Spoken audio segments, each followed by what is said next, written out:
नमस्कार दोस्तों, मैं हूं आपके साथ मुक्ता सक्सेना और आप देख रहे हैं आपका अपना YouTube चैनल टाइमलेस फैशन। दोस्तों, आज मैं आपके सामने प्रस्तुत करती हूं केदारनाथ मंदिर का इतिहास। केदारनाथ मंदिर भारत के उत्तराखंड राज्य के रुद्रप्रयाग जिले में स्थित है। उत्तराखंड में हिमालय पर्वत की गोद में केदारनाथ मंदिर 12 ज्योतिर्लिंगों में सम्मिलित होने के साथ 4 धाम और 5 केदार में से भी एक है। यहाँ की प्रतिकूल जलवायु के कारण यह मंदिर अप्रैल से नवंबर माह के मध्य ही दर्शन के लिए खुलता है। पत्थरों से बने कत्यूरी शैली से बने इस मंदिर के बारे में कहा जाता है कि इसका निर्माण पांडव वंश के राजा जन्मेजय ने कराया था। यहाँ इसे स्वयंभू शिवलिंग अति प्राचीन है। आदि शंकराचार्य ने इस मंदिर का जीर्णोद्धार करवाया। जून 2013 के दौरान भारत के उत्तराखंड और हिमाचल प्रदेश राज्यों में अचानक आई बाढ़ और भूस्खलन के कारण केदारनाथ मंदिर सबसे अधिक प्रभावित क्षेत्र रहा। मंदिर की दीवारें गिर गईं और बाढ़ में बह गईं। इस ऐतिहासिक मंदिर का मुख्य हिस्सा और सदियों पुराना गुम्बद सुरक्षित रहे, लेकिन मंदिर का प्रवेश द्वार और उसके आसपास का इलाका पूरी तरह तबाह हो गया। दोस्तों, केदारनाथ की बड़ी महिमा है। उत्तराखंड में बद्रीनाथ और केदारनाथ ये 2 प्रधान तीर्थ हैं। दोनों के दर्शनों का बड़ा ही महत्व है। केदारनाथ के संबंध में लिखा गया है कि जो व्यक्ति केदारनाथ के दर्शन किए बिना बद्रीनाथ की यात्रा करता है उसकी यात्रा निष्फल जाती है और केदारनाथ सहित नर नारायण मूर्ति के दर्शन का फल समस्त पापों के नाश पूर्वक जीवन मुक्ति की प्राप्ति बतलाया गया है। इस मंदिर की आयु के बारे में कोई ऐतिहासिक प्रमाण नहीं है, पर 1000 वर्षों से निरंतर केदारनाथ एक महत्वपूर्ण तीर्थ यात्रा रहा है। राहुल सांकृत्यायन के अनुसार ये 12वीं-13वीं शताब्दी का मंदिर है। ग्वालियर से मिली एक राजा भोज स्तुति के अनुसार ये मंदिर उनका बनवाया हुआ है, जो 1076 से 99 काल के थे। एक मान्यता के अनुसार वर्तमान मंदिर 8वीं शताब्दी में आदि शंकराचार्य द्वारा बनवाया गया, जो पांडवों द्वारा द्वापर काल में बनाए गए पहले के मंदिर के बगल में ही है। मंदिर के बड़े धूसर रंग की सीढ़ियों पर पाली या ब्राह्मी लिपि में कुछ खुदा है, जिसे स्पष्ट जानना मुश्किल है।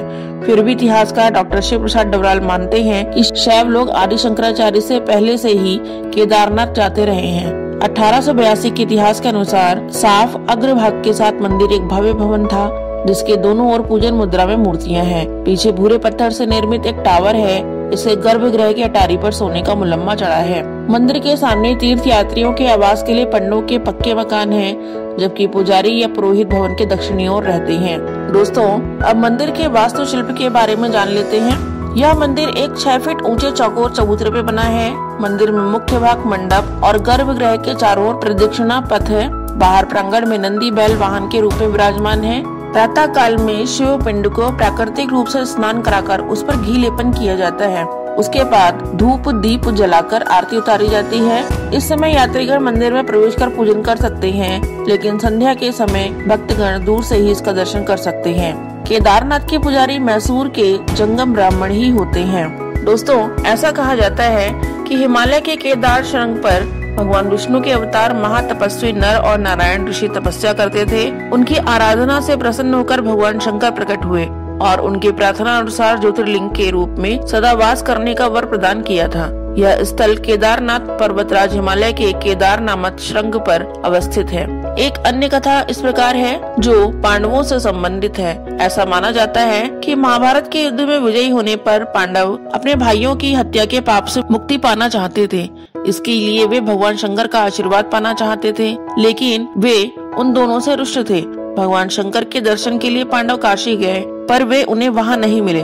तब वे लोग उन्हें खोजते हुए हिमालय तक जा पहुँचे। भगवान शंकर पांडवों को दर्शन देना ही नहीं चाहते थे, इसलिए वहां से अंतर्ध्यान होकर केदार में जा बसे। दूसरी ओर पांडव भी लगन के पक्के थे। वे उनका पीछा करते करते केदार पहुंच ही गए। भगवान शंकर ने तब तक बैल का रूप धारण कर लिया था और वे अन्य पशुओं में जा मिले। पांडवों को संदेह हो गया था, अतः भीम ने अपना विशाल रूप धारण कर 2 पहाड़ों पर पैर फैला दिए। अन्य सब गाय बैल तो निकल गए, पर शंकर रूपी बैल पैर के नीचे से जाने को तैयार नहीं हुए।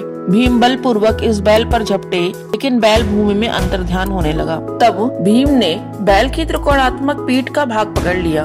भगवान शंकर पांडवों की भक्ति और दृढ़ संकल्प देखकर प्रसन्न हो गए। उन्होंने तत्काल दर्शन देकर पांडवों को पाप मुक्त कर दिया। उसी समय से भगवान शंकर बैल की पीठ की आकृति पिंड के रूप में श्री केदारनाथ में पूजे जाते हैं। दोस्तों, ऐसा माना जाता है कि जब भगवान शंकर बैल के रूप में अंतर्ध्यान होने लगे तो उनके धड़ से ऊपर का भाग काठमांडू में प्रकट हुआ। अब वहाँ पशुपतिनाथ का प्रसिद्ध मंदिर है। शिव की भुजाएं तुंगनाथ में, मुख रुद्रनाथ में, नाभि मध्य महेश्वर में और जटा कल्पेश्वर में प्रकट हुए।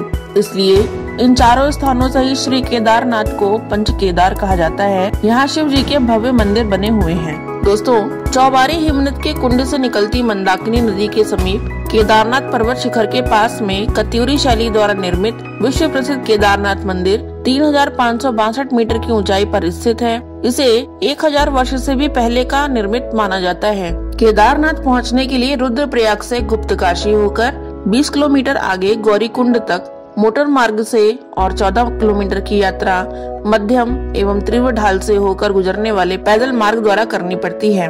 केदारनाथ के निकट ही गांधी सरोवर और वासुकी ताल है। दोस्तों, मंदिर मंदाकिनी नदी के घाट पर बना हुआ है। इसके भीतर घोर अंधेरा रहता है और यहाँ दीपक के सहारे ही शंकर भगवान के दर्शन होते हैं। शिवलिंग स्वयंभू है। शंकर भगवान की ये मूर्ति 4 हाथ लंबी और 1.5 हाथ मोटी है। मंदिर के जगमोहन में द्रौपदी एवं 5 पांडवों की विशाल मूर्तियां हैं। मंदिर के पीछे कई कुंड हैं जिनमें आचमन तथा तर्पण किया जा सकता है।